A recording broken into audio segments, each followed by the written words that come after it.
Então, pessoal, hoje nós vamos dar continuidade para a atividade que nós tínhamos na aula passada. Então, nós vamos aplicar o degradê, a escala tonal, por meio de figuras geométricas. Nós vamos trabalhar para isso, né? Nós vamos precisar desses materiais, o lápis 2B, 4B e 6B, o esfuminho, compasso, e nós vamos precisar de uma régua também para que vocês possam fazer a divisão na folha.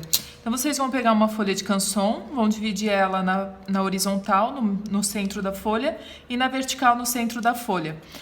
A nossa primeira figura geométrica vai ser o círculo. Então, para isso, vocês vão utilizar o compasso. Vocês podem pegar a sua régua, colocar a ponta seca do compasso no ponto 0, abrir até o 3 centímetros, para que a gente possa fazer um círculo de raio de 6 centímetros. Aí vocês vão posicionar mais ou menos no centro do nosso primeiro quadrinho e vão formar esse círculo utilizando o compasso para fazê-lo. Basta posicionar, segurar firme nessa ponta seca e girar para que ele faça o círculo perfeito, ok? Feito isso, agora a gente vai trabalhar com o efeito de luz e sombra. Como nós não temos uma figura em 3D para observar o efeito da luz e sombra, nós vamos trabalhar usando uma fonte de luz imaginária. Para isso, eu vou posicionar mais ou menos o meu foco de luz nesse ponto. Poderia ser luz natural ou luz artificial, né? Se eu trabalhar com um foco de luz, seria luz artificial, e se eu estivesse trabalhando com o sol, né, a luz ambiente, ela então seria uma luz natural.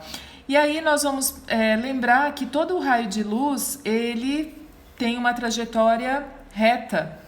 Então, ele vai passar de forma reta sobre todo o nosso objeto. Então, imaginamos que o nosso objeto está iluminado dessa maneira, ok? Então, todas essas linhas, elas estão sendo direcionadas para o nosso foco de luz. Quando isso acontece, nós vamos ter, nesse ponto mais próximo da luz, nós vamos ter um ponto de luz incidindo sobre o nosso objeto. Nós vamos ter um ponto de sombra própria no nosso objeto, que seria aqui no fundo.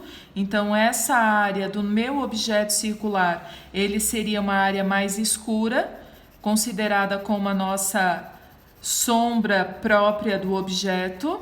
E entre a luz e a minha sombra própria, nós vamos ter o que é chamado de luz de meia sombra, ok? Então, ele não é uma sombra tão escura. Então, nós vamos ter uma sombra chamada de meia sombra. E essa área, abaixo dela, então, a gente tem a sombra própria do objeto.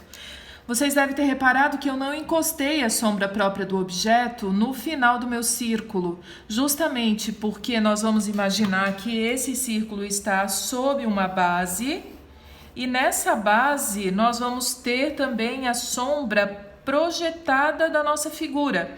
Geralmente a sombra projetada, vocês devem lembrar que dependendo da posição do sol, num dia de sol que a gente ande pela rua, em alguns, dependendo dos horários, né, nós vamos ter uma sombra nossa projetada maior ou menor. Então, como eu estou posicionando o meu objeto nesse canto, o meu foco de luz, quando eu levo essa linha que está batendo na parte superior do meu objeto para fora, vejam que ela vai além da minha folha, né? E aqui, na parte da frente do nosso objeto, ele cria uma área menor do que eu tenho aqui fora, justamente por causa do ângulo do ponto de luz. Se eu estivesse com o meu foco de luz projetado aqui, a minha sombra projetada, ela ficaria mais ou menos nesse ponto, tá vendo? Ó, encosta nessa base e encosta nessa base.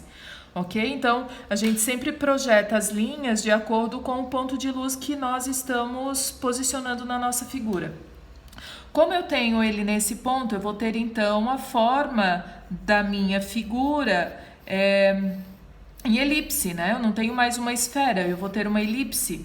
E aí eu posso considerar, inclusive, o posicionamento dessas linhas que eu estou projetando como limite para formar a minha área de sombra projetada. Então eu vou ter mais ou menos essa área de sombra projetada. Eu poderia até expandir ela fora da minha folha, mas a gente também pode trazer ela só até aqui. Ok? Então ela não vai passar da nossa folha. Feito isso, eu vou começar então a trabalhar o efeito de luz e sombra para que esse objeto fique bonito, né? Então eu vou pegar aqui o meu lápis 4B, na área de sombra projetada, de sombra própria do meu objeto, eu vou deixar isso um pouco mais escuro. E aí eu vou trazer esse ponto mais claro, criando esse efeito de meia sombra.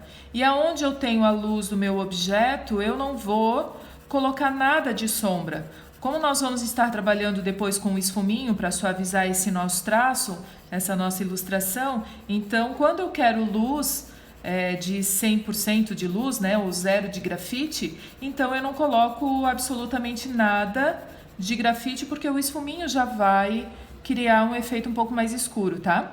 Nessa área entre a sombra própria do objeto até o final do meu objeto, a gente tem o que é chamado de reflexo, ou seja, o objeto bate na base e aí ele cria uma meia sombra, uma refração dessa luz nessa área do objeto. Então, não significa que ela não vai ter nada de degradê, ela vai ter, só que vai ser bem menor do que a área da sombra própria do objeto, ok?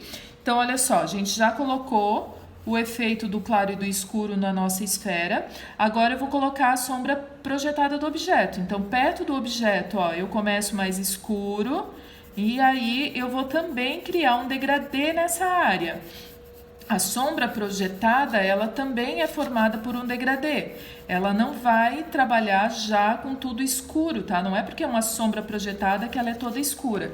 Então, perto do objeto ela é mais escura e conforme essa sombra vai afastando, ela vai criando o degradê também, ok? Então, a gente tem assim formado o efeito da luz e sombra na esfera. Agora, para suavizar todo esse traço, a gente vai usar o esfuminho. Não importa que o esfuminho tá sujo, tá? Porque essa sujeirinha, ela já ajuda a criar o efeito de luz e sombra. Então, eu vou começar passando na área de sombra projetada, de sombra própria do meu objeto. E aí, eu vou trazendo, ó, em formato de circular, sem apertar, principalmente na área que eu desejo luz no meu objeto, né? Eu vou colocar bem fraquinho a pressão no meu esfuminho e na área escura eu ainda posso trabalhar com um pouquinho mais de pressão, mas nas áreas claras o ideal é que eu trabalhe bem pouco, porque senão ele escurece demais, tá? Então, olha só, eu vou suavizando toda essa área, lembrando que a gente está trabalhando com papel canson, então o papel canson ele tem textura e essa textura ela não vai ser apagada, mesmo eu trabalhando com esfuminho, tá? E eu vou passar na sombra projetada dele também, ok? Então, assim a gente consegue misturar um pouco mais o nosso grafite e criar um tom suavizado, ok? Depois de passar o esfuminho, talvez vocês percebam que tenha ficado tudo muito parecido, né? O tom de claro e de escuro talvez tenham se aproximado muito. Então, o que a gente faz? Nós vamos pegar o nosso 6B, nosso lápis 6B, e aí nessas áreas que são mais escuras, a gente pode dar um pouquinho mais de contraste. Aí é só passar o 6B, criar um novo degradêzinho nessa área e só, porque o grafite do 6B, ele naturalmente é mais escuro. E aí, como ele é mais escuro, basta passar um pouquinho sobre ele, ele já vai criar um contraste bem interessante, ok? Então, finalizando, nós temos luz do objeto, nós temos sombra própria do objeto, nós temos meias sombras e nós temos aqui a sombra projetada.